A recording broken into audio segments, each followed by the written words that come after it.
tomar en cuenta porque estamos hablando de entender el ciclo como ciclo y la implicancia clínica que esto puede tener y no necesariamente las reacciones. ¿Okay? Entonces, ¿qué hemos visto hasta acá? Metabolismo de glucógeno, síntesis e hidrólisis de glucógeno. ¿Qué más?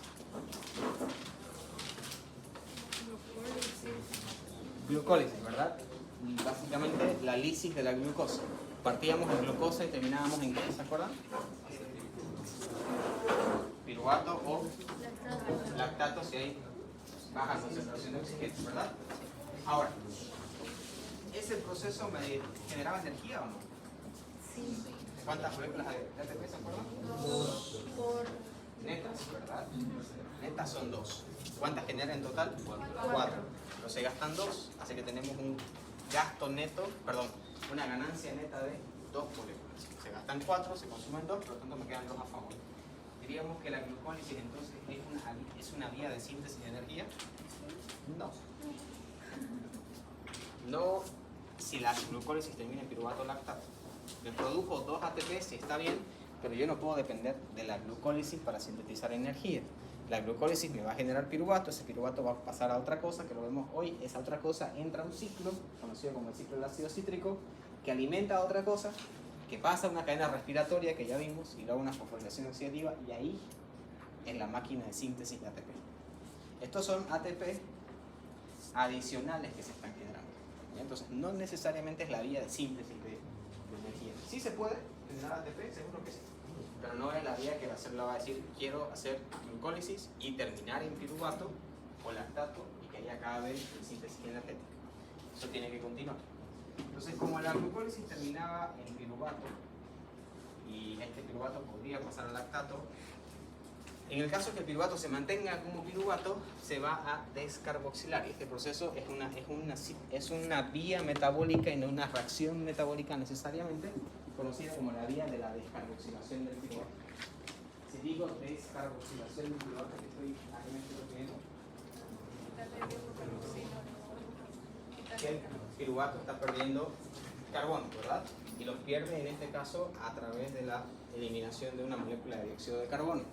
Esta reacción se va a dar principalmente por la enzima conocida como piruvato deshidrogenasa, gracias a la intervención de la oxidación y reducción de los NADs, como lo estamos viendo aquí. Por lo tanto, esta enzima, en términos generales, ¿qué tipo de enzima sería? Oxidorreductasa, ¿verdad? Pertenece al grupo de las oxidorreductasas. Ahora, este piruvato básicamente pierde un grupo carbono en formato de dióxido de carbono aquí, y además, además de generar esa pérdida de dióxido de carbono, hay un proceso de oxidación, y ese proceso de oxidación termina en formar acetilcoenzima A. Ahora, sé que me van a preguntar de dónde viene ese azufre, de dónde viene esa coenzima A. Pues resulta que para esta reacción yo necesito coayudadores de la enzima, pirofosfato de tiamina. ¿Lo vieron esto en la asignatura? ¿No? Pirofosfato de tiamina, una vitamina, ácido lipoico y coenzima A, la que está acá. Entonces, esta reacción que la está mostrando Blanco, que es la única vez en la que Blanco le gusta mostrar un poquito más de bioquímica, básicamente se da por un proceso un poquito más complejo.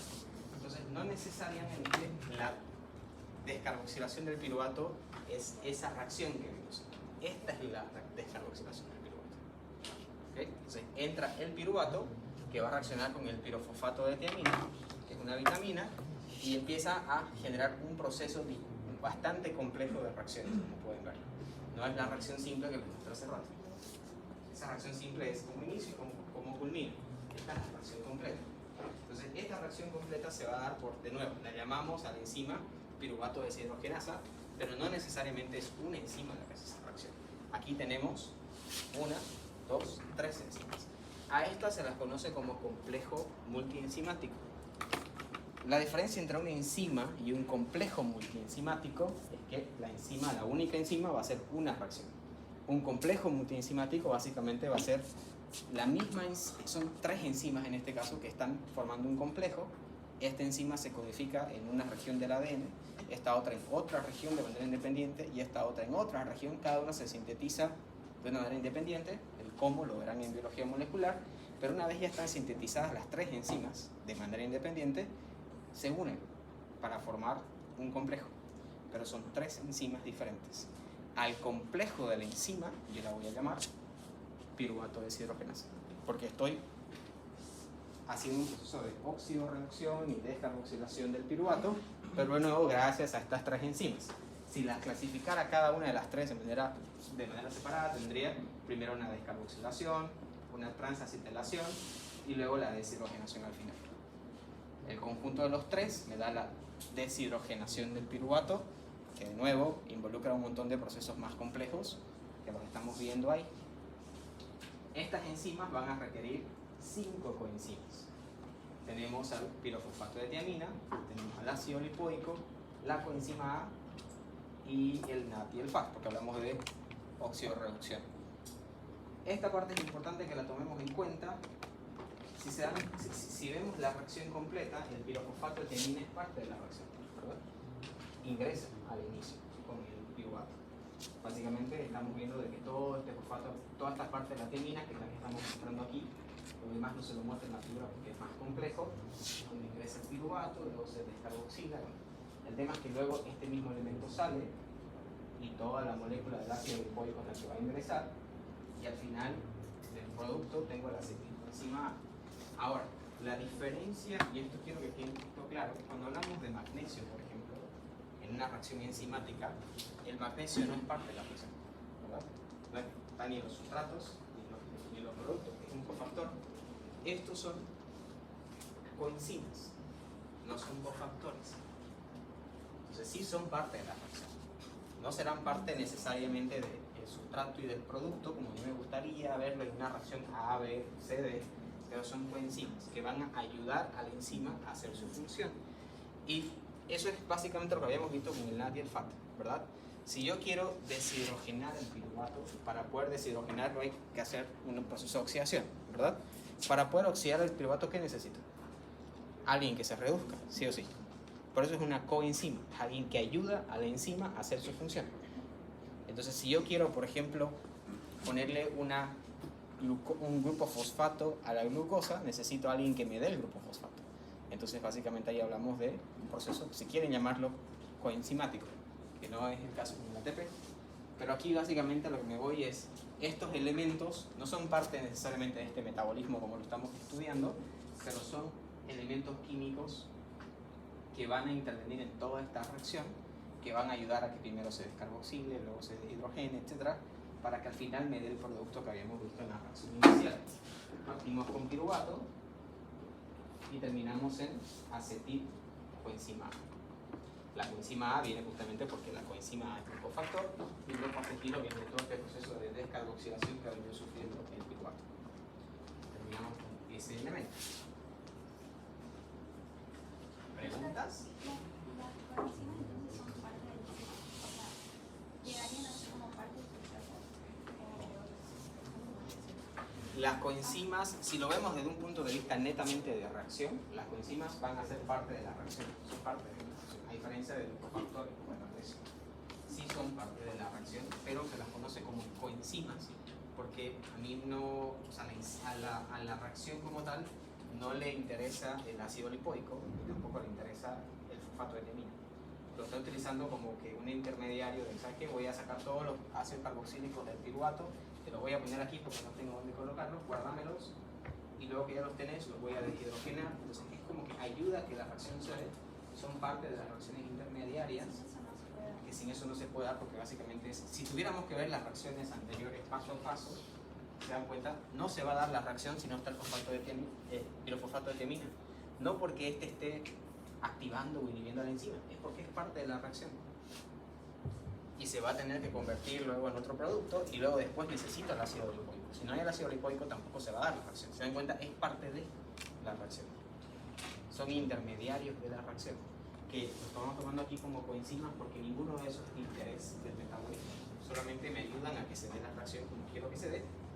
Y al final el producto ya básicamente va a ser el acetilcoenzima. Si se dan cuenta, mi producto final no dice más ácido lipoico reducido y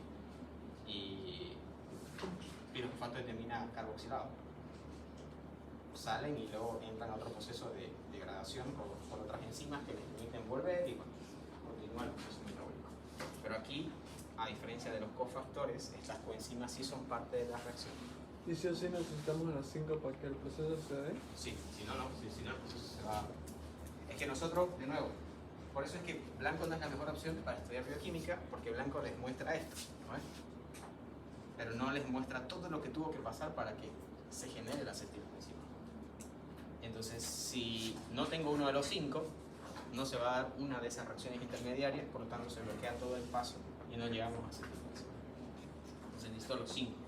Las 3 enzimas y los 5 y las 5 coenzimas. Entonces, una vez sintetizado el acetilcoenzima A, ingreso al ciclo del ácido cítrico conocido como el ciclo de Krebs. No sé si puse el nombre de él. No, lo estamos ignorando al señor. Pero básicamente se conoce como ciclo de Krebs porque el que descubrió el ciclo de Krebs apellidaba Krebs. ¿Okay?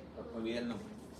Pero este ciclo del ácido Krebs también se lo conoce como el ciclo del ácido cítrico, tiene otros nombres también. Pero ¿por qué se lo conocería como el ciclo del ácido?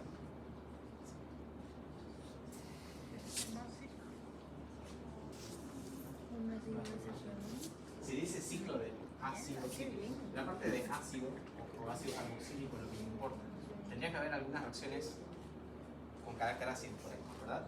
Y vamos a ver si es el caso o no.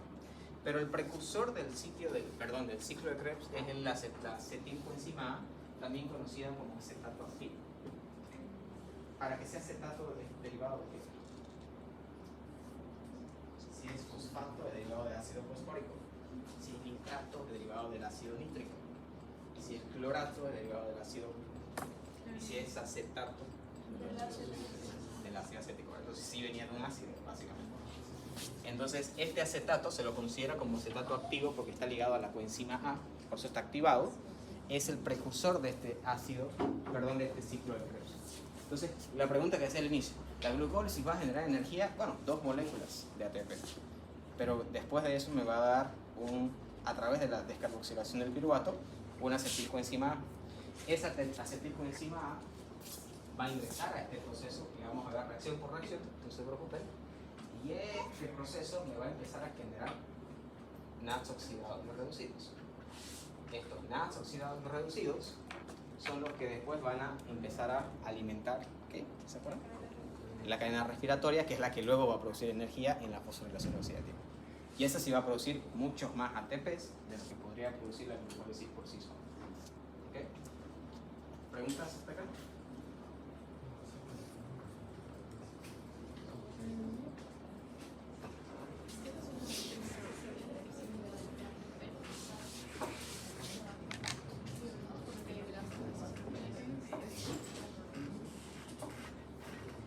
Ahora, es importante, y esto lo veíamos con algunas personas en el laboratorio, la cadena respiratoria no es el ciclo respiratorio. Es cadena, eso significa que tiene un inicio y tiene un final. El ciclo de Krebs es un ciclo, eso significa que empieza y termina donde inició. Lo importante es que inicia con un montón de elementos y en lo que va generando las reacciones, que es lo que vamos a ver ahora, empieza a emitir, o se quieren parte de los productos de las reacciones, son los que van a alimentar otras vías, como el NAD, por ejemplo. Entonces, porque podríamos nosotros decir, ¿y cuál es el afán de tener todo un ciclo si empiezo en algo y vuelvo a terminar exactamente en lo mismo? ¿Con qué afinidad hago, con qué objetivo gasto energía enzimática para ir y volver? ¿Verdad? Que es lo que pareciera el ciclo de Krebs. Porque no es lo mismo que la vía del glucógeno, que aquí teníamos glucosa y acá teníamos glucógeno. Eso podía venir y quedarse aquí, como glucógeno almacenado, y luego se realizaba. Esto es va y vuelve, no se quedan ahí momentáneamente guardados como isocitrato u oxalacetatos. La reacción continua siempre está activa. Lo que a mí me importa del ciclo del ácido cítrico son estos elementos. Ingresa un NAD, sale otro NAD. Ingresa un gasto energético, aquí hay una ganancia energética, aquí ingresa un FAT, aquí ingresa un NAD. Estos son los precursores que luego voy a usar para otras vías. Entonces, eso es lo que me interesa. No le vamos a llamar residuos porque no son residuos, pero estos elementos que van siendo los que sacan los hidrógenos y los llevan a otro lado son los productos del ácido del ciclo de Krebs que yo voy ¿quién es el precursor del ciclo del ácido cítrico o el ácido de Krebs? La acetilcoenzima A. La acetilcoenzima A, ¿de dónde viene? Por ahora, de la glucólisis. Por ahora, porque no hemos visto metabolismo de lípidos todavía. Entonces, hasta donde sabemos, el alimentador principal del ciclo de Krebs es la glucólisis, ¿verdad? Porque la glucólisis me da piruvato, el piruvato se descarboxila, acetilcoenzima A, pero no es la única vía de síntesis de la acetilcoenzima. Pero para su tranquilidad, por ahora sí. El siguiente bloque veremos otros alimentadores del ciclo del ácido cítrico. Sí, los bloques. Sabía. Hans Krebs, siglo XX. 1930. Al César lo que es. 1903. Bueno.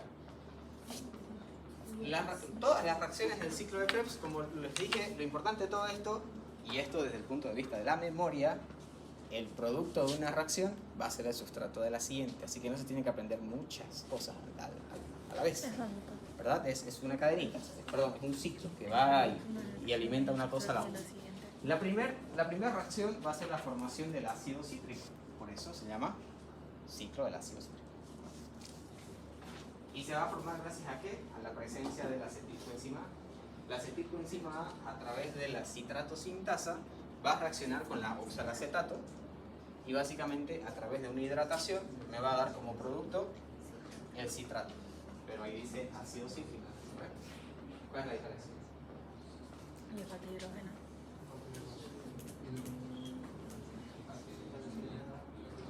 ¿Ven? Cuando hablábamos las primeras dos clases, estaba hablando de química inorgánica, algunos me miraban súper chueco, como que eso que tiene que ver con nosotros, estamos estudiando medicina. Cuando mezclo un ácido en agua, el ácido se desprotona y en vez de ser ácido cítrico se convierte en citrato. Y todo esto está en medio acuoso, ¿verdad? Entonces, cuando el ácido está puro, está nítrido, sin agua, va a estar con todos sus protones. En el momento que ingresa al agua, se desprotona y el agua se autoioniza y todos nos volvemos activos ahí en ese medio y ahí vamos a tener el ácido como iónico. Por eso se da como producto del citrato. Podría darse el ácido cítrico si no tuviera un medio acuoso. Por eso es que dice formación del ácido cítrico. Entonces, lo importante aquí, y esto se lo marca blanco, es que la secuencia de los carbonos del de acetilcoenzima básicamente se mantiene, ¿okay? Están básicamente esos mismos carbonos ahí.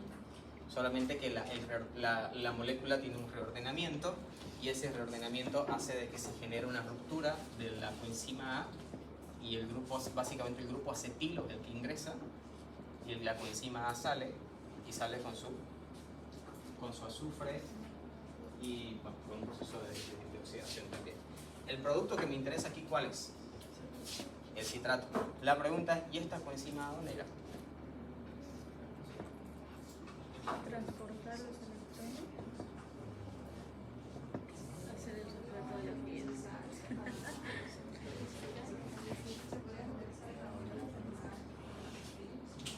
Exacto. Bien. ¿Se dan cuenta? Entonces, aquí lo que me interesa, el producto principal es el citrato. La coenzima A sola vuelve a la descarboxilación del piruvato y me ayuda a sintetizar más acetilcoenzima. ¿Ya? Entonces, ese citrato pasa al siguiente paso. Voy a tratar de ir rápido en las reacciones para que no dé tiempo a acabar esto hoy. Tenemos la formación del isocitrato. ¿Qué sería isocitrato? Que es casi citrato. Nacho, ¿qué sería isocitrato? No me deja dormir su letra, así que usted no dormir en mi casa. Isocitrato. Un casi semicitrato. El citrato es cuando Tengo el citrato, el ácido cítrico, ¿no ves? el oxalocetato está deshidratado Más o menos. y luego lo convertimos en citrato. Ya, y luego ese citrato pasa a isocitrato. ¿Qué sería eso? Iso, ¿qué significaría? Estamos transfiriendo en el mismo citrato una parte de la molécula. Entonces es un proceso de iso. Claro, o sea, es la misma molécula, pero estamos cambiando una El orden. parte. ¿Lo ves? Bien, entonces estamos haciendo Estamos haciendo un proceso de isomerización, ¿verdad? Es un isómero, básicamente. Misma cantidad de carbono, hidrógeno, oxígeno, fósforos y lo que haya, solamente que el orden puede ser orden óptico, puede ser ordenamiento molecular, todo tiene que ser exactamente igual, la misma composición química. Entonces, el proceso de formación de isocitrato, y esto es importante que lo tomemos en cuenta, cuando estudiamos enzimas decimos tipo de enzima, isomerasa, ¿no ves?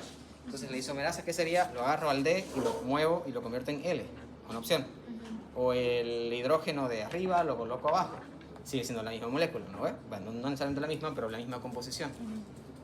A veces no es tan fácil la situación. Sigue siendo isomerización, pero a veces necesitamos un proceso intermedio. A veces no.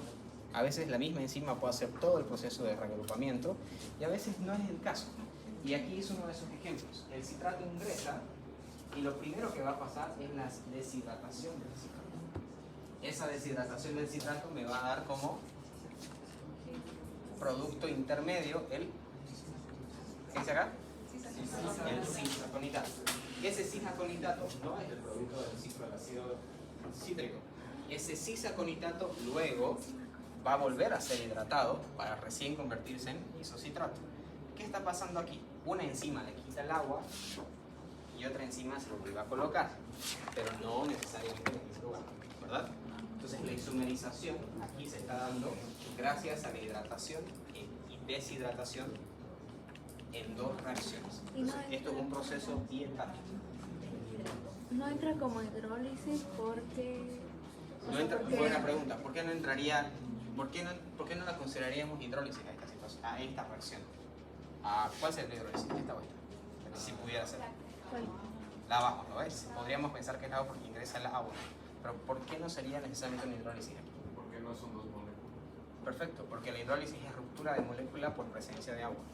Por ejemplo, yo puedo meter un péptido de 5 aminoácidos, le coloco agua y lo hidrolizo a dos péptidos de 2 y 3 aminoácidos respectivamente.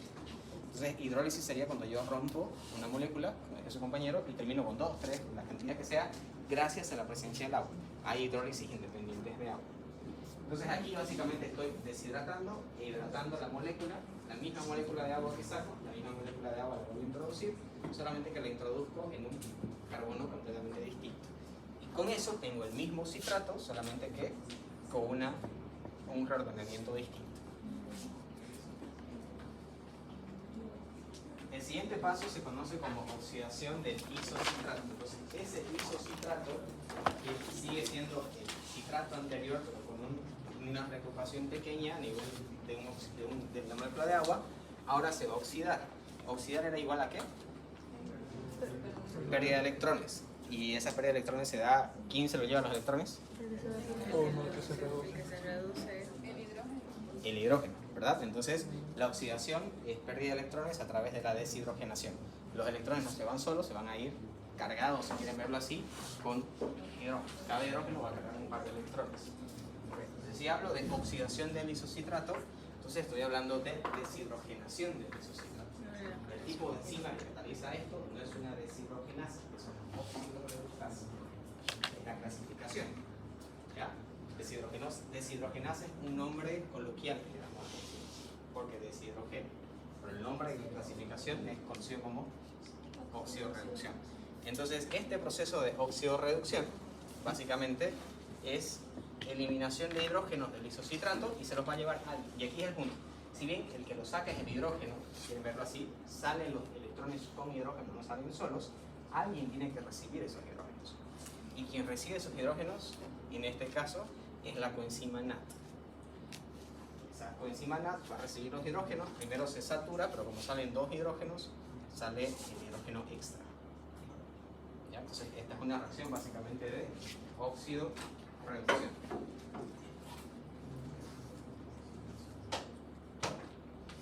Luego, y el nombre del producto ahora se lo conoce como oxalosuccinato. De nuevo, lo seguimos llamando succinato, y si se dan cuenta, hasta acá, que es lo que hemos visto, isocitrato, citrato, y ahora el oxalosuccinato, todos son derivados de ácido carboxílico. Por eso se lo conoce al ciclo como el ciclo del ácido, o el ácido cítrico. Porque las principales reacciones involucran principalmente a estos elementos. Ahora, y esto entre paréntesis, ¿no? Nosotros los humanos, cuando descubrimos algo lo tenemos que nombrar, lo tenemos que clasificar, y a veces nos adelantamos a nombrar las cosas antes de terminar de entenderlas. Se lo llamó como ciclo del ácido cítrico al principio porque las primeras reacciones que encontraron, el ácido cítrico estaba involucrado, o el citrato. Pero no se dieron cuenta que había muchas más reacciones en el ciclo después. Pero ya era conocida como el ciclo del ácido cítrico. Entonces, básicamente viene de ahí la lógica, ¿no? Porque solo tomamos en cuenta las primeras reacciones para el nombre y las demás ya vienen de sobra, como dicen. Pero bueno, esta oxidación del isocitrato, como les mencionaba anteriormente, me va a dar como producto el oxalosuccinato, que va a ser quien pasa a la siguiente parte de la reacción.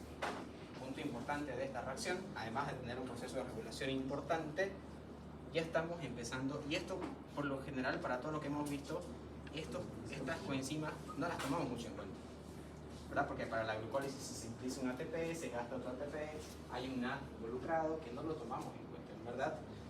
Porque al final del día la glucólisis me va a dar piruvato, y ese piruvato sabíamos que iba a entrar al ciclo de Krebs, lo sabían por algún lugar, entonces no lo tomaban en cuenta esas coenzimas que iban saliendo. Aquí en el ciclo del ácido cítrico es importante. Lo más importante, si quieren verlo así, para el desarrollo energético son estos elementos principales. Porque estos van a seguir reaccionando y van a convertirse de nuevo arriba para formar otra vez el ciclo. Entonces van a retroalimentarse. Lo que está saliendo de estas reacciones es lo que me interesa. Entonces aquí ya tenemos un NAT que luego va a ir al proceso de la cadena respiratoria seguramente y va a donar protones a la transferencia de electrones de la cadena, y eso después sintetizar energía.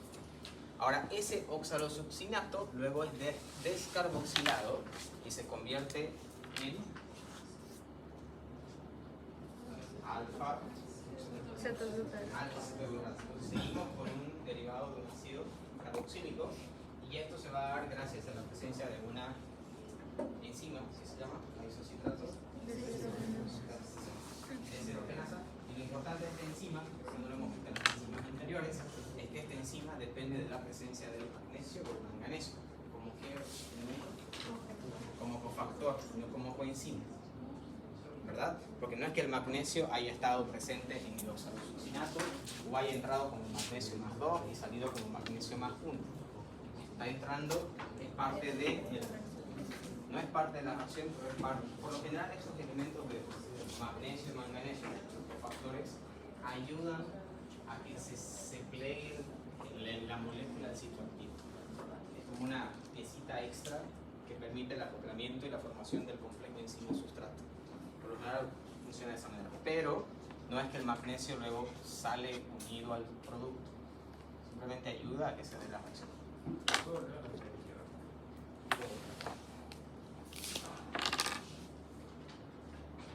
¿Por qué se usa la misma enzima? Perdón, ya. Ahí está. Ah, ¿por qué se usa la misma enzima? ¿Por qué creen?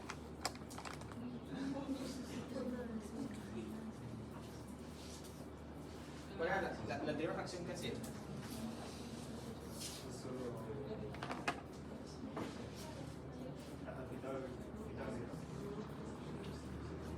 Aquí está el proceso de oxidorreducción, ¿verdad? Y aquí. Pero ¿y por qué la otra no le pusieron que también estaba magnesio? Porque, buena pregunta, en este caso, este es una enzima no es necesariamente no es un complejo enzimático, pero este es una enzima de 2 dominios. ¿Se acuerdan cuando vimos proteínas? Las proteínas pueden tener dominios. Entonces, en una enzima que tiene 2 dominios, estamos hablando de que un dominio se encarga de la oxidorreducción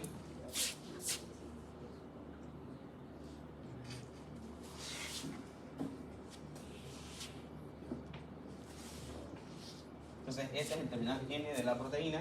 Estos son los dominios. Dominios es básicamente una secuencia de aminoácidos que van a tener una función en particular. Luego tiene un conector y otro dominio. La diferencia y esto es como si fueran 2 enzimas, ¿verdad? Pero todas vienen, y no es un complejo multienzimático, ¿por qué? Porque ambas vienen del mismo gen, a diferencia de un complejo de multienzimas o un complejo multienzimático, las 3, 4, 5 enzimas que forman el complejo vienen de códigos genéticos distintos. Son sintetizadas aparte, cada una en el dogma de la biología molecular, y luego se unen donde sea que vayan a hacer la reacción y hacen la reacción de los cuerpos. Ahora el detalle, y de nuevo voy al mismo punto que mencionaba anteriormente, cuando yo nombro la enzima la voy a nombrar en función de la reacción que yo veo que hace primero. Entonces esta enzima se la conoce como isocitrato de deshidrogenasa porque deshidrogena el isocitrato para convertirlo en oxalosuccinato. Pero luego se dieron cuenta de que la misma enzima cataboliza esta reacción.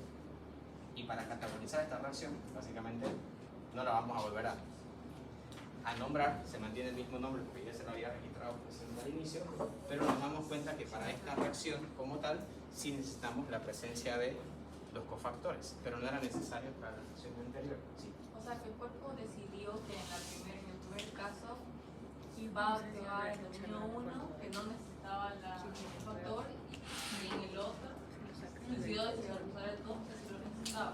Bueno, si nos vamos a entrar a filosofía de quién decidió qué, puede ser. Bueno, Pero es que, de nuevo, imagínense que ustedes luego me graban y salgo haciendo imágenes de formas raras. Si yo fuera la enzima, por No ejemplo, está en el cuadro. No se preocupe. esta parte de mi cuerpo es la que hace la deshidrogenación. Y en esta parte del cuerpo no necesito ningún cofactor.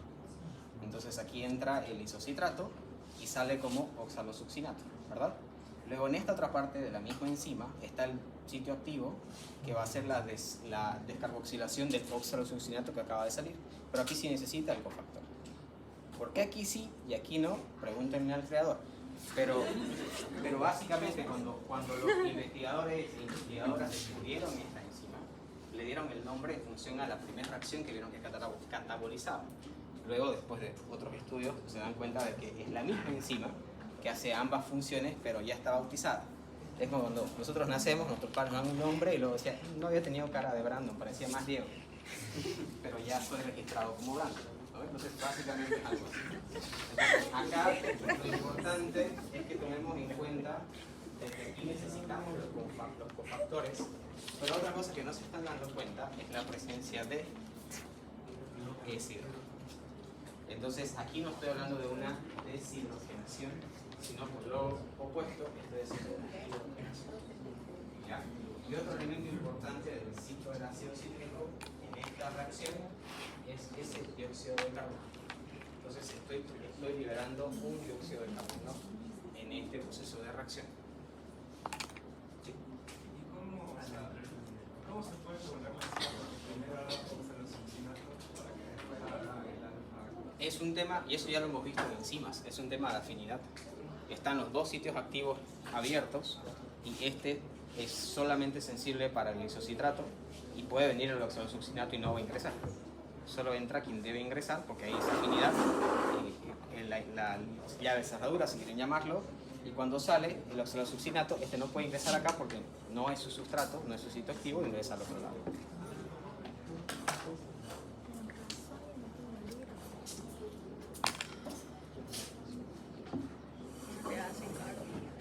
Entonces ese alfa-cetoglutarato, o en algunos, si están estudiando algunos libros, algunos videos de YouTube, que se llaman alfa-ketoglutarato, tal vez, lo mismo, keto, porque ceto en inglés se le dice keto, pero es la misma molécula, el alfa-cetoglutarato, luego pasa por otro proceso de descarboxilación, y aquí es importante, descarboxilación por lo general, es eliminación de una molécula de carbono a través del dióxido de carbono. Ese es un proceso de descarboxilación tradicional, pero este es un proceso de descarboxilación oxidativa.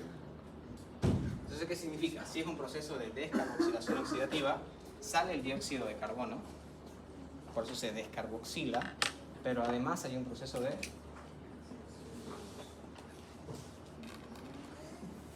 a una semana de esa oxidorreducción. ¿Vale? Por eso es oxidativo. Okay. Entonces, este alfa-cetoglutarato está perdiendo otra molécula de dióxido de carbono y además está siendo oxidado. ¿Gracias a quién? A esta coenzima NAT. Ahora, lo importante de este proceso, que de nuevo, no es magia, ¿verdad? No es que entra solo el alfa-cetoglutarato y la enzima hace una magia y sale el succinilcoenzima A. Hay todo un proceso de formación de la succinilcoenzima A que se va a dar gracias a pirofosfato de tiamina. No sé si se acuerdan de esta molécula, la hablamos hace un momento. Ácido lipoico, coenzima A y el nafta. No, no, tres. El FAT, que es el FAT. Las tres son por En este caso la 3. ¿Y cuál es el producto que me da? Succinilcoenzima A. Y eso es... ¿De dónde habíamos visto la succinilcoenzima A? ¿Se acuerdan?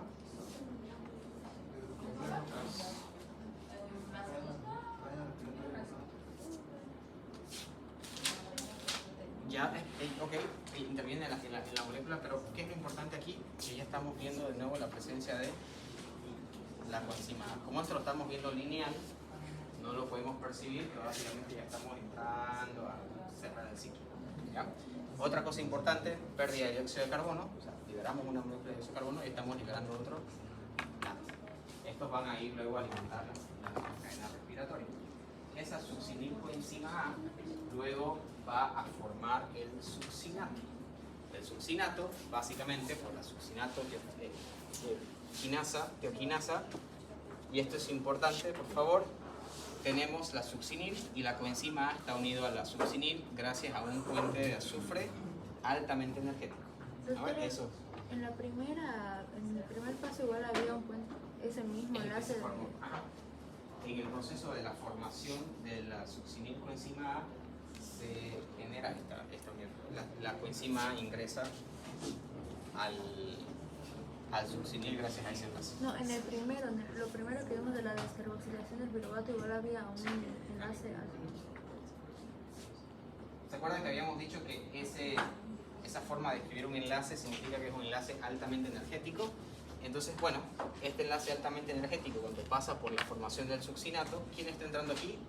GDP. ¿Qué es el GDP? Guanosina difosfato.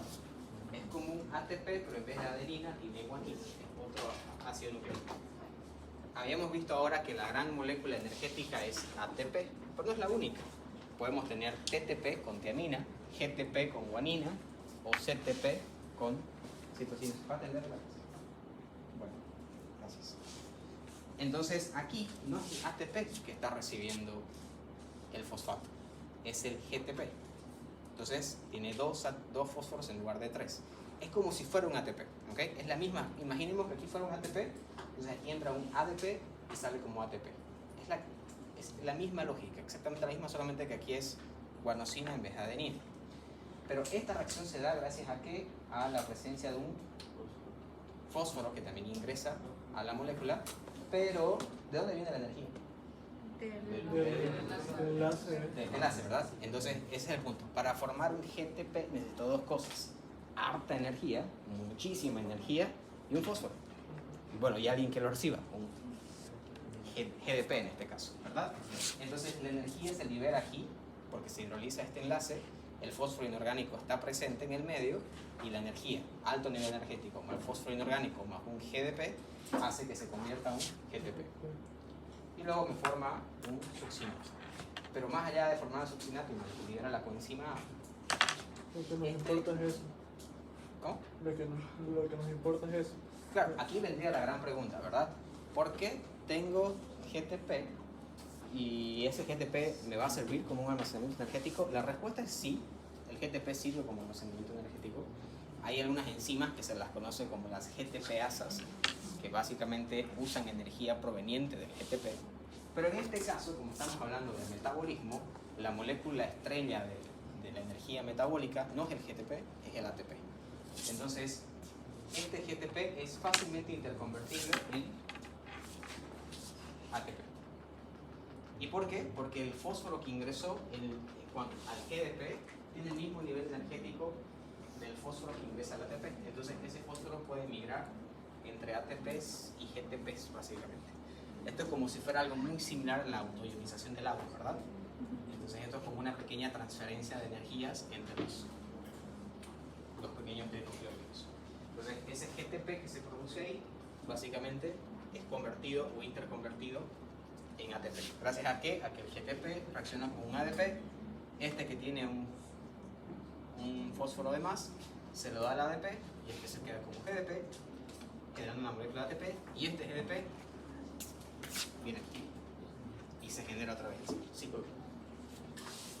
Doctor, ¿y por qué en este caso funciona el GDP y no simplemente ADP? Esas son preguntas de nuevo de filosofía.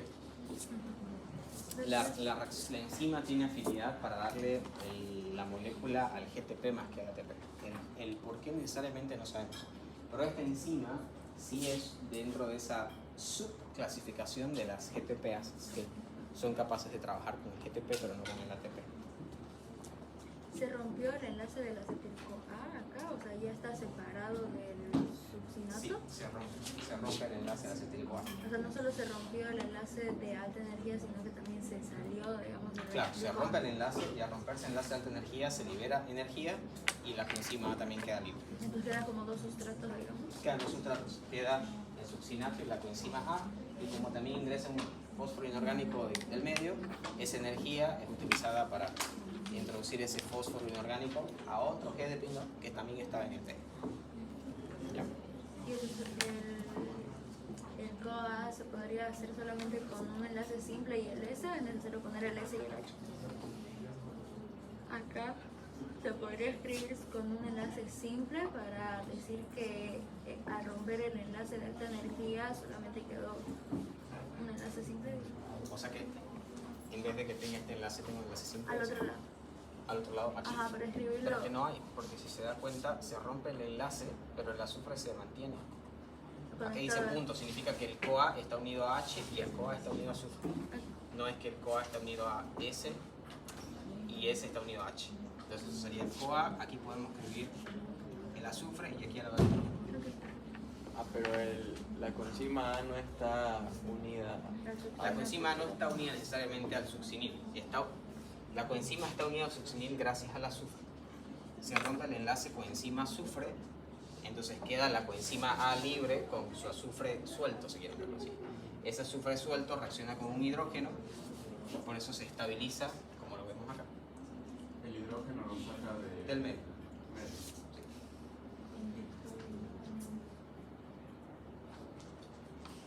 Entonces, ¿cuál es el producto del anterior, más allá del ATP que se ha producido y de la succinato? Ahora el siguiente paso es la deshidrogenación del succinato. Entonces, ese succinato que viene de la reacción anterior, básicamente se va a deshidrogenar. Deshidrogenar significa oxidar, ¿verdad? Se va a oxidar. Entonces tenemos un proceso de oxidorreducción en el succinato. Esta vez no es con NAT, es con FAT. Es otra coenzima, ¿verdad? Que hace básicamente lo mismo. Recibe los hidrógenos con los electrones y luego los transporta a otra parte del metabolismo. Pero básicamente al oxidarse uno se reduce el otro. Entonces tenemos la succinato deshidrogenasa y me da como producto el fumarato. Y el fumarato, al igual que el succinato, ambos son derivados de ácidos carboxílicos, ¿verdad? ¿Dónde están los ácidos carboxílicos aquí? Uno, ¿verdad? Entonces ya tenemos otro elemento. Ahora, este fumarato puede tener los ácidos carboxílicos así inversos como lo estamos viendo, pero también los puede tener los dos al mismo lado.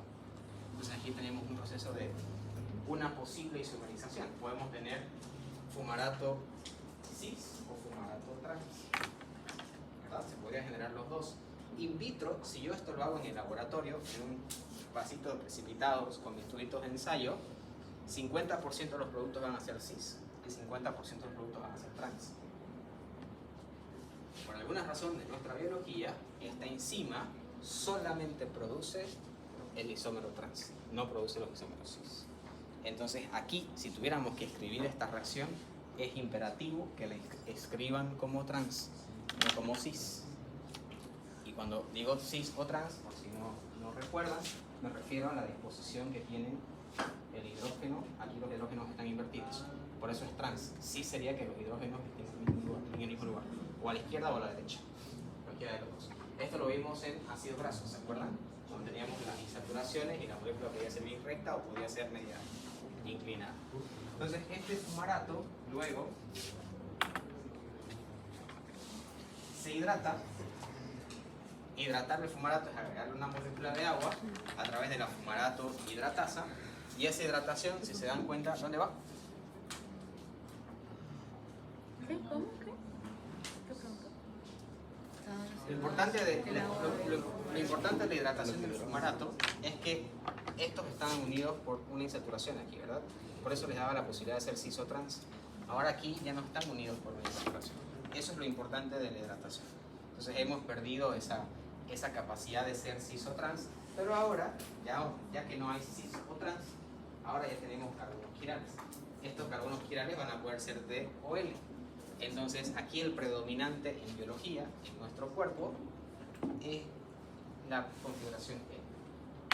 Entonces el producto de esta reacción es el malato en su configuración levógira. De nuevo, si esto lo hago en el laboratorio, en mi oficina, me va a salir 50 L's y 50 B's, pero en biología, no sé por qué, solo salen los isómeros levógeros. ¿Ya? Y eso es importante porque estos isómeros levógeros son los que van a alimentar la siguiente reacción, no los estrógenos. Entonces, por eso hay esa estabilidad más por ese lado. En la teoría de toxicidad, esa enzima estaba en la cadena de electrones dentro del complejo. Esta semana no está en los dedos. Sí, es que no me acuerdo del número de reacción, pero una de estas reacciones es la que va a ser parte de la cadena respiratoria. Ahora, ese malato luego se oxida. Oxidación de nuevo sería deshidrogenación, entonces la enzima se la conoce como malato deshidrogenasa, y para que haya un proceso de óxido-reducción tiene que haber alguien que reciba esos electrones cargados con hidrógenos, y en este caso va a ser el NAT, y el proceso le va a dar como producto el oxalacetato. Esta reacción es reversible. ¿Ya? Entonces, si vieron las descripciones de las primeras reacciones, lo importante es que esta es reversible. Es la única, ¿no? Ahora, ¿se acuerdan qué era el oxalacetato? Es el precursor. El oxalacetato es el que se une con la acetilcoenzima A para dar citrato.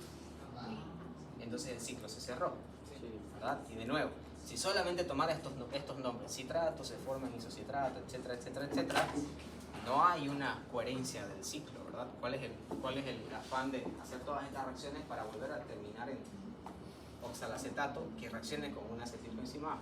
Pero de nuevo, todas estas reacciones, a mí lo que me interesa es lo que empiezo a liberar. Aquí libero el NAT hidrogenado, aquí libero una molécula de dióxido de carbono, aquí libero otra molécula de dióxido de carbono con NAT, aquí libero ATP, una molécula de ATP que se tiene que intercompetir con el GTP, sigo liberando FATs y aquí consumo un NAT, pero lo libero después hidrogenado. Entonces básicamente ese es el ciclo de Krebs. ¿Okay? En esta imagen. Igual, doctor, en el caso de que pasa acetilcoenzima A a citrato, igual se libera la coenzima A. ¿Cómo? Perdón. En el proceso que pasa de acetilcoenzima A a citrato, ¿se libera la coenzima A? Claro, se libera porque en este caso sale la coenzima A y se queda el citrato. Y esta coenzima A luego va a ayudar a generar más acetilcoenzima A.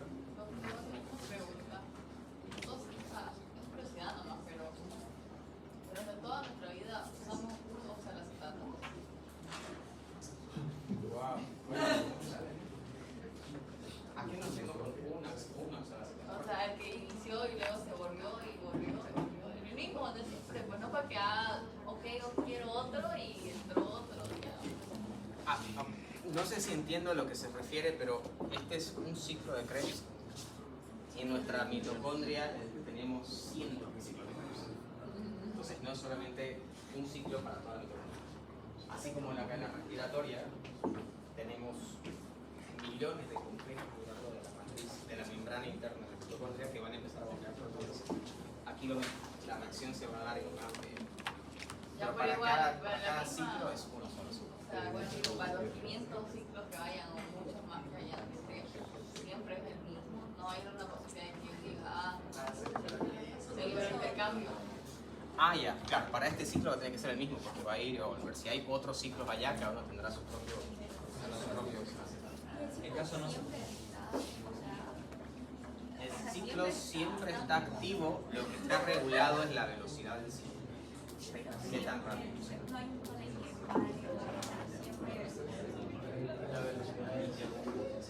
Según la regulación de las enzimas, cuánto sustrato aparece.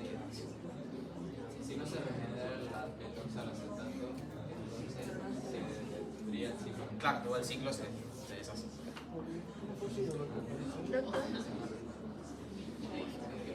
Doctor, acá solamente vimos que liberaba un ATP como tal, o sea, el GTP, digamos, o sea, la respuesta de que cuántos ATP libera como tal el ciclo de Krebs es 1. En este caso es 1. Es 1, pero gracias a la interconversión del GTP. Pero eso sería 1.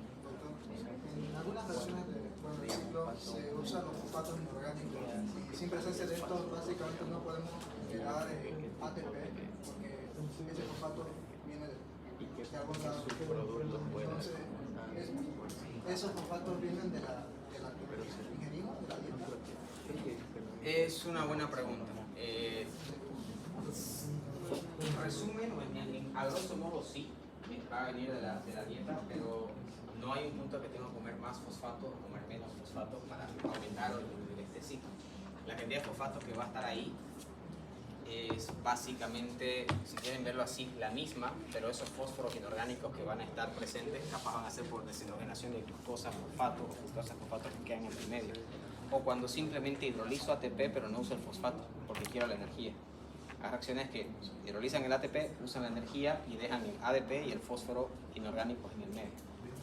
Entonces, sí, al final, claro, todo va a venir de la dieta, pero no a un nivel de regulación como algunas vitaminas y demás que pueden en cierta medida alterar el metabolismo. Doctor, Van a pasar muchas cosas.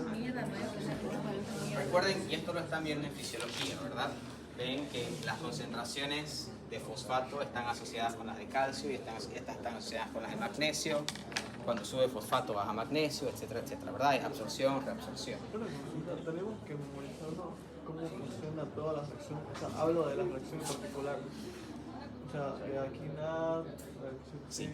Pero hay que memorizarnos, digamos, cómo escribir la fórmula. reacción. No, la fórmula no. Pueden, si quisieran memorizar algo, esto tiene que ser. Si quieren memorizar algo, memoricen esto. No les voy a decir, escriban la fórmula química del fumarato. No. Lo que necesitan saber es que el citrato se convierte en isocitrato y este en succinato por acción de la enzima tal y cual, y se gana, se pierden electrones, se carboxila, se descarboxila, etcétera, etcétera, etcétera. Pero escribir la fórmula de los fumaratos y los citratos y demás. No pedí, digamos, reacciones y alguno de eso. Si se las pido, yo se las voy a dar. Es distinto. Yo les daré la reacción tal cual y les haré una pregunta sobre esa reacción, pero que me tengan que escribir todos los carbonos y los hidrógenos no es necesario. Doctor, viendo en otro lado el ciclo de Krebs que se liberaban más ATPs, no solamente uno, es porque se puede confundir la liberación de ATPs con los NAT y los FAT. Probablemente es eso. Es que de nuevo, esos NATs que se están liberando van a la cadena respiratoria y cada NAT va a producir de 2 a 3 ATPs. Ajá. Entonces, si hablamos de la producción energética del ciclo de Krebs, incluyendo los que se producen en la cadena respiratoria y fosforilación oxidativa, claro, son más. Pero lo que quiero que veamos por ahora es cuántos estoy produciendo. ¿Cuántos NAT? Sí, y en verdad se está adelantando a mi diapositiva. Otra vez. Camilo. Ahora, antes que son creo que 2 diapositivas que nos quedan, balance del ciclo. El ciclo de Krebs va a tener un par de enzimas de regulación. Además de las enzimas de regulación, el ciclo también es regulado. Y esta regulación del ciclo se da en base a lo que preguntaba su compañero, el gran y famoso oxalacetato. Si no hay oxalacetato, yo puedo a través de la glucólisis generar acetilcoenzima A, pero recuerden que la acetilcoenzima A tiene que reaccionar con la oxalacetato. Si no hay ciclos, ¿verdad? Entonces yo puedo aumentar la glucólisis, aumento la concentración de acetilcoenzima A, pero la reacción no se va a dar. Entonces tiene que haber un proceso de balance sobre este elemento, el oxalacetato. Entonces no necesariamente el acetilcoenzima A es la gran estrella del ciclo del ácido. Puede ser más el oxalacetato. Ahora, ¿a qué nivel creen que podemos regular el oxalacetato? ¿Qué nivel? Ya, al inicio o al final podemos decir que es lo mismo. ¿Se refiere a lo bajo? No, a nivel de, no me refiero a qué nivel energético, a qué nivel de reacción. En esta reacción, el malato se convierte en oxalacetato por acción de la malato deshidrogenasa, ¿verdad? Esa reacción vimos que era bidireccional, ¿verdad? Era reversible. Pues resulta que justamente el balance está sobre esta lógica. Si hay mucho oxalacetato, podemos básicamente convertir esto en malato, y si hay poco oxalacetato, podemos aumentar esa reacción y convertirla en producir más oxalacetato. Y de nuevo, aquí viene un tema es un ciclo, ¿verdad? Si el ciclo está siempre continuo, capaz la primera vez que se forma la reacción hay 0 malato, 0 citrato, pero una vez se empiezan a formar, siguen entrando más acetilcoenzima, entonces el ciclo está avanzando de manera continua. Mientras se está dando la reacción 3 y empezó otra vez la 1, entonces es un proceso muy activo. Si veo que ingresa mucho acetilcoenzima A y no hay mucho oxalacetato, entonces básicamente puedo aumentar o inhibir esta dirección en función de gradientes de concentración. Y digo, momento, se está produciendo mucho oxalacetato, pero no viene acetilcoenzima A. Entonces paremos un poquito el ciclo y lo llevamos más hacia la producción de malato y no tanto oxalacetato. Pero al revés, si veo que hay mucho acetilcoenzima A y no tengo mucho oxalacetato, los malatos que están libres los empiezo a convertir en oxalacetato, a pesar de que los están alimentando a la parte de abajo del ciclo, para aumentar, como darle un nivel de energía, si quieren hacer un impulso desde atrás para que ya se genere todo el ciclo completo.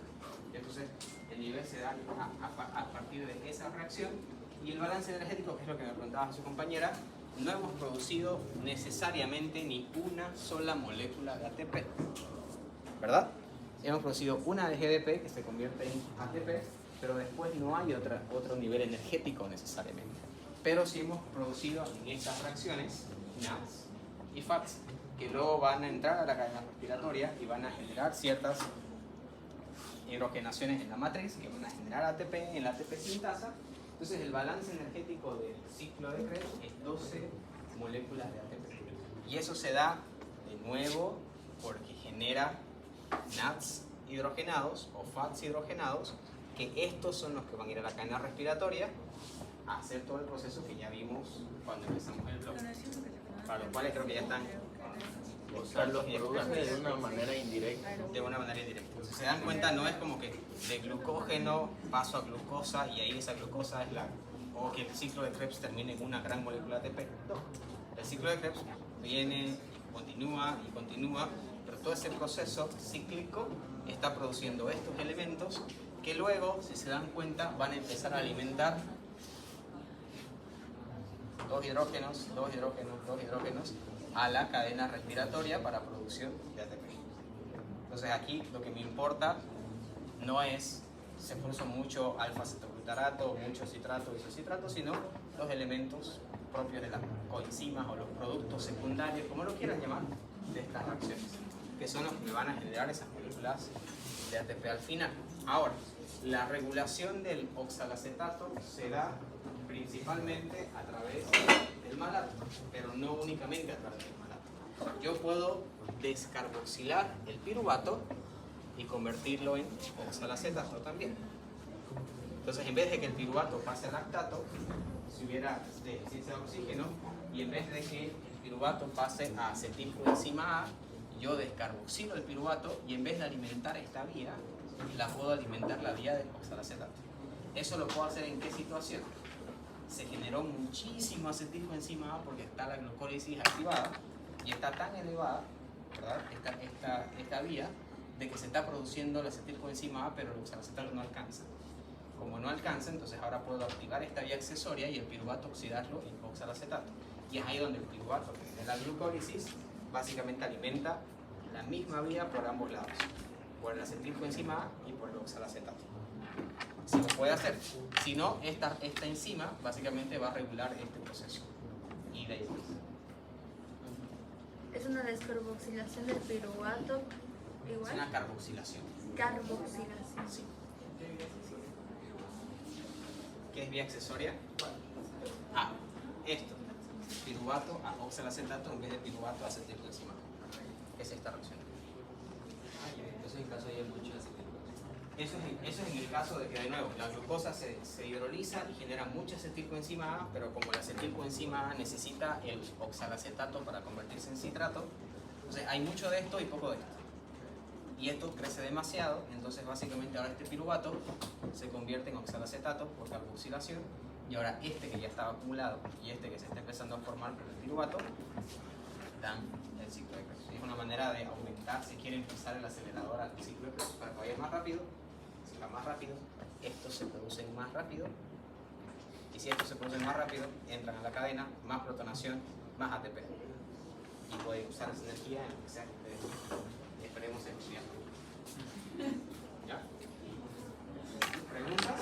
Doctor, ¿escribir FADH2 es lo mismo que escribir FADH más H?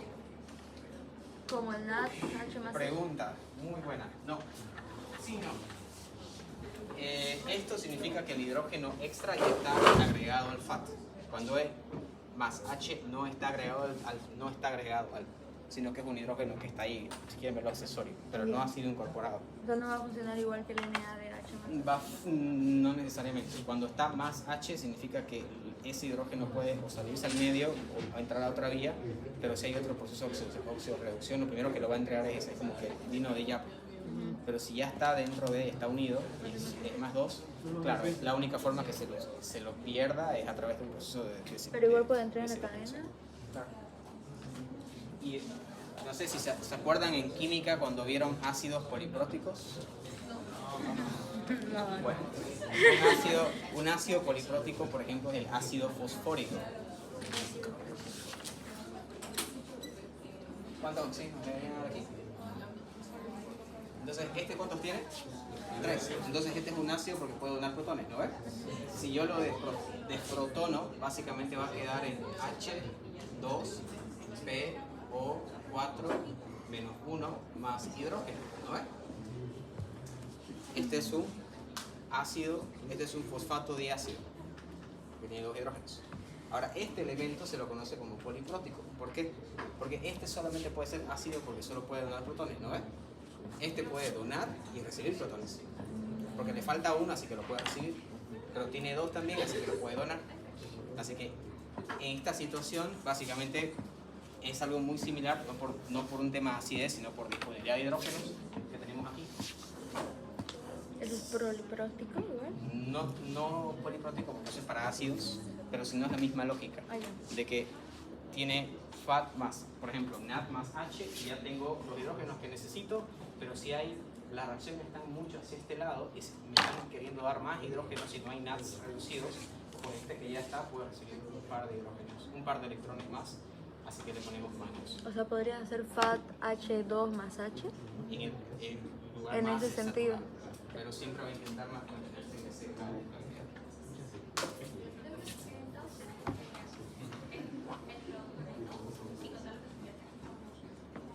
En este caso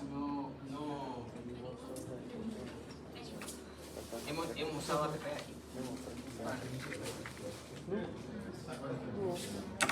¿Qué dijo?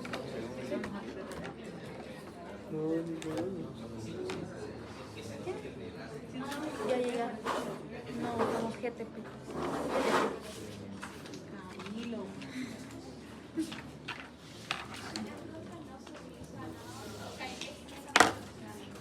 En este caso, sí, de hecho, es lo que se gana.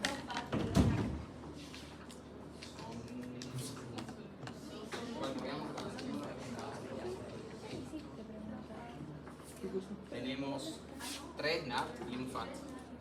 Y por lo general, en mi estimación, tenemos que cada NAD me da 3 moléculas ATP y cada FAT 2 moléculas ATP. Y bueno, en el succinato tengo una molécula ATP, pero eso es porque viene de la interconversión del GTP. Entonces aquí no hay oxido reducción. Digo 3 NADs. 1, 2, 3 NADs. Ah, y Y un FAT. Y ahí tengo dos. De nuevo, balance energético del ciclo de Krebs es 1. Y cuando el ciclo de Krebs termina, y no quiero ver nada más que llegue a eso, es 1 la que produjo esta reacción. Esto está tomando en cuenta de que todos estos NADs luego van a ir a la cadena respiratoria. Yo les podría preguntar, utilizo rotenona para inhibir. ¿Qué inhibe la rotenona? ¿Se acuerdan? Hago una semana al examen. Entonces la rotenona inhibe uno de los complejos de la cadena respiratoria. ¿La proteína? Rotenona. Entonces si yo inhibo, por ejemplo, en presencia de rotenona, partiendo de acetilcoenzima A, ¿cuánto es mi balance energético? Ustedes me dirán, bueno, si inhibió la cadena respiratoria, si se inhibe la cadena respiratoria, podemos producir muchos de estos, pero ninguno produce ATP, y el único ciclo que se va a dar aquí es el ciclo de Krebs, entonces el balance energético es 1. Bueno, eso un ATP y muchísimos NADs y FATs, que si no pasan por la cadena respiratoria son innecesarios para la energía, ¿verdad? Porque no pueden producir energía.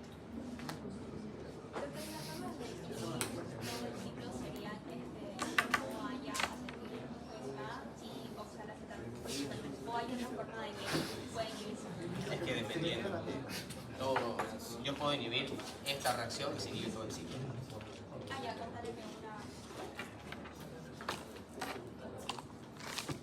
Lo importante es a qué nivel hago la inhibición. Por eso, ¿qué pasa si yo les digo inhibo la interconversión del alfa-cetoglutarato y la succinilcoenzima A? Aquí dice la inhibición. ¿Cuál es mi balance energético? 1, esto viene aquí, ¿verdad? Esto de aquí son 2 hidrógenos y 2 hidrógenos básicamente me va a dar, o sea, esto me va a dar un NAT y este NAT me va a dar ¿cuántos ATPs? 3. Entonces hasta aquí logré acumular un NAT, tengo un balance energético de 3 ATPs.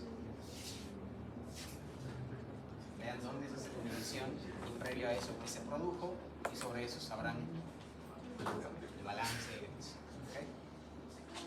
De nuevo, todo esto está divinamente interconectado con el metabolismo de los lípidos y otros metabolismos que no vamos a lograr ver, pero por ahora no nos compliquemos y supongamos que en el mundo solo hay carbohidratos y que estas son las únicas vías. ¿Okay? Ya cuando veamos lípidos vemos las demás conexiones, pero por ahora seguramente en los libros les van a decir esto viene de los ácidos grasos y demás, está genial, pero por ahora pensemos de que, y cuando resolvamos el examen tengamos en mente de que solamente hay hidratos de carbono en el medio. ¿Ya? Luego ustedes ya les tocará leer los demás procesos de las vías metabólicas de los carbohidratos. Ya me también les tocará hamburguesas, así que no los molesto. Pero ya ustedes leen la gluconeogénesis. En resumen, la gluconeogénesis sería ¿qué? Formación de glucosa, básicamente. A partir no de ATP, sino de otras vías. ¿Ya? Ese es el resumen. Ya ustedes leerán todos los procesos. No son muchas reacciones, son 3 reacciones de la gluconeogénesis. 4. Podrá estar en diapositivas, pero estoy en los libros, no las tenemos. El examen, vuelvo a repetir, el examen es de, si van a estudiar de los libros, que debería ser el caso, bioenergética y metabolismo de carbohidratos. Esos son los nombres en blanco, no recuerdo los nombres en Lenin. Todo está principalmente en base a blanco, pero sí denle al menos una leída rápida de Leninger y una revisión a las diapositivas, porque hay algunas cositas en las diapositivas que no están en ninguno de los dos libros. ¿Ya? Entonces, sobre eso, y básicamente lo hemos hablado en clase, ya deberían estar listos y listas para... Doctor, en blanco hay un capítulo que solo se llama Metabolismo General, ¿es igual entre ellos? Ese lo hemos visto, pero en general, o sea, lo he mencionado parte de ese capítulo en diferentes diapositivas, pero no... Vamos. metabolismo. Ahí van a ver que son todas las vías anabólicas, que es una vía catabólica y gastos energéticos, regulaciones, etc. Si le damos una... Sí. Si tienen tiempo, yo le daría una leída porque eso nos va a ayudar a entender toda la regulación del metabolismo. Hay que leerlo. O sea, no creo